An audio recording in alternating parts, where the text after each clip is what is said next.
afternoon. You're listening to Life Coaching with Alex Urbina, right here in your hometown station, AM 1220, KHTS.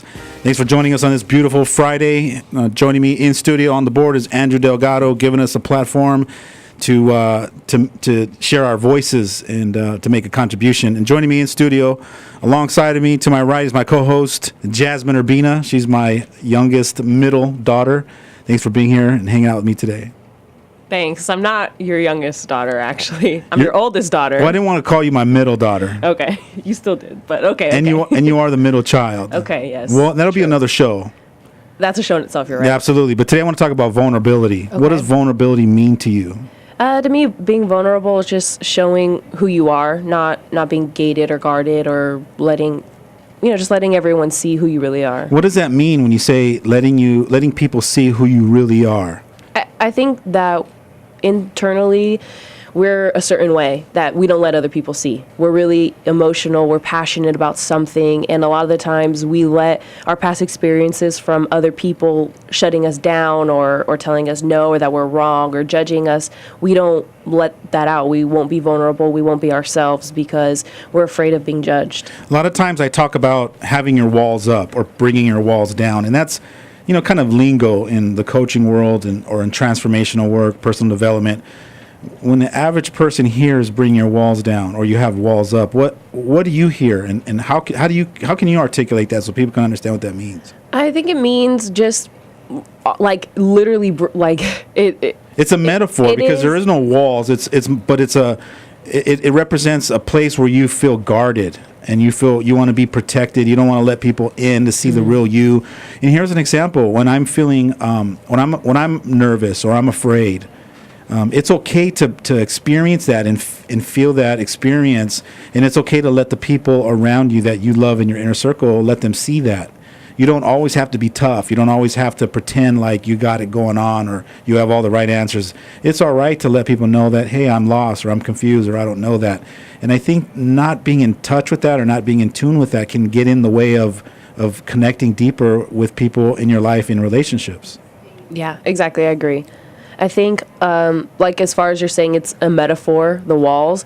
It's almost like it's not, though. I mean, we're actually it's almost like our body's this wall, right? And in our mind, we're one way, in our heart, we're one way.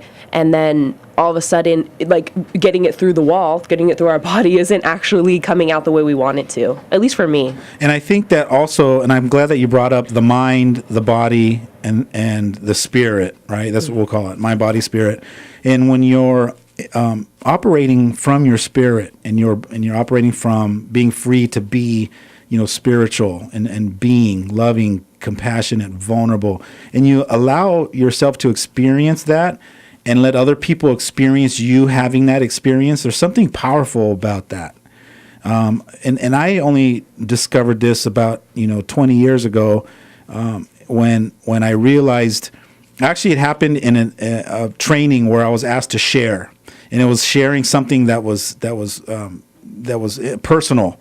And I remember standing up in front of the room and allowing myself to share in a way that I let my emotions come up, and it was the first time that I felt safe enough to not hold the emotions back, and I allowed myself to just talk and express myself with the emotions.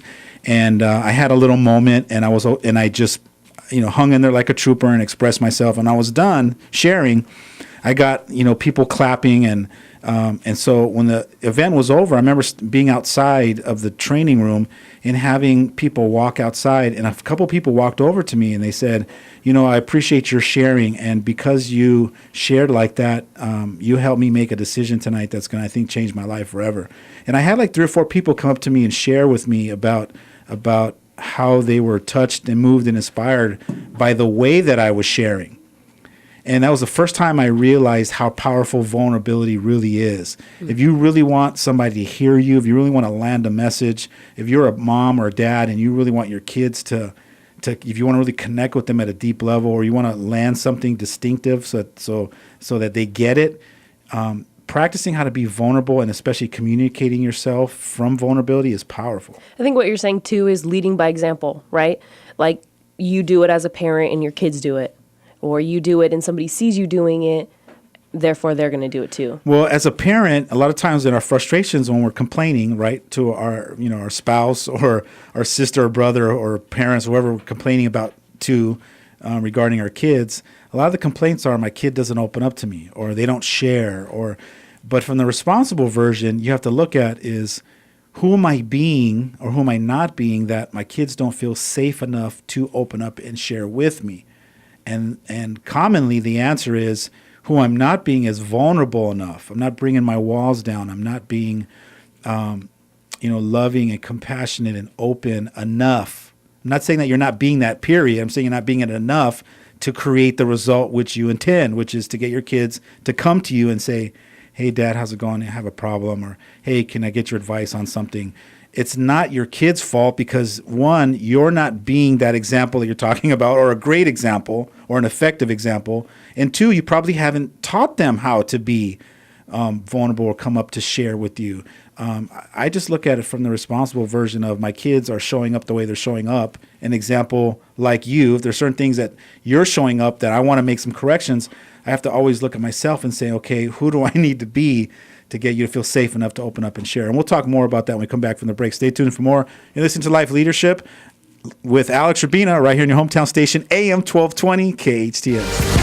And welcome back to Life Coaching with Alex Urbina right here in your hometown station, AM 1220 KHTS, hanging out with Jasmine Urbina. Today we're talking about vulnerability. And, thinking about vulnerability, I think about how people commonly associate vulnerability with as a symbol of weakness or a sign that you're weak. And for me, it's about the weakness is what people want to see in you to be able to justify that they trust you. It's something about the arrogance about not showing them the real you that has some shadiness in it. So when people don't open up to you or trust you, it's probably because they haven't really seen the real you. They haven't give themselves permission to go, wait a minute, I've seen his weak side and I have compassion for that. He's just like me or she's just like me. And so if we're always operating with our ego, never showing people some of our weaknesses, then we wonder why, we lost the power of influence. That's true. I think I grew up a little bit differently, with you and my mom as my parents. I grew up thinking being vulnerable was important, that it wasn't weak. It's important in growing and it's important in, evolving and whatever. But I also think that I learned from you guys. You guys didn't shut us out, your kids. You were always vulnerable in front of us. Whether it was not necessarily crying, but sharing how you feel. Well, vulnerability is not always about crying. Some people have it wired like that, yeah. It's that, so I'm just supposed to walk around and be, crying about everything.